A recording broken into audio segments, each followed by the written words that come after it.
You mentioned people standing up to the plate there, and that of course was the ultimate at the end of it. And in fact, the Australian side of not many years after that went on a pretty long spree themselves, of a golden era, and you sort of part of that as well. Well, I was part of it in the underbelly.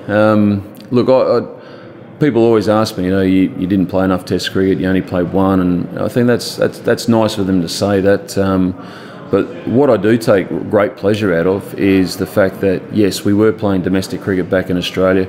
We were making that competition as tough as we possibly can, along with the Australian players that came back to play in it. And we kept them on their toes. If they slipped up, we were there to take their place, ready-made replacements. And the boys didn't slip up, and that was a cold hard fact. And people say, who you upset and who you did. I said, I didn't upset anyone really. It wasn't that to that extent. It was just the fact that the guys that were playing for Australia at the time, they weren't just cricketers, they were legends. To knock out guys like Mark Waugh, Steve Waugh, David Boone, Alan Border, you're not going to do that. It's just realistically, you're not going to do it unless they, fall over and God forbid break a leg or something like that. And that's how I got my chance. Steve Waugh, tore a groin. I played for one Test. He was fit again in 3 weeks, and sayonara. Thanks very much.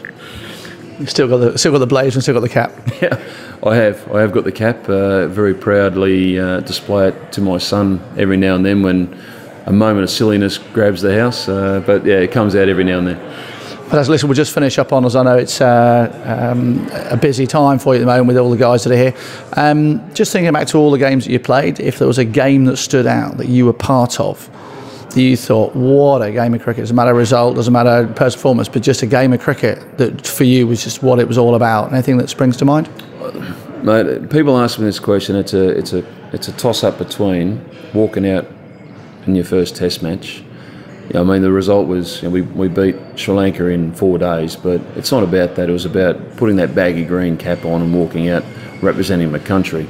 The other one was representing Queensland, where we hadn't won it for 69 years since our inception into the competition. We hadn't won it, and to walk out and play in the team that actually won it through that season was an amazing experience to be involved with the guys who actually cracked it. But for me, it was an added bonus. I was actually captain. So, mate, those two games stand out. I've played in numerous games of cricket where you could sit down and argue the fact and the realness of the greatness of the game and what have you. But those two really stand out. And if it was an innings you had to hang your hat on, saying, yeah, that was me and my best so far, of course. I had a couple of good ones in beach cricket, saw the team home.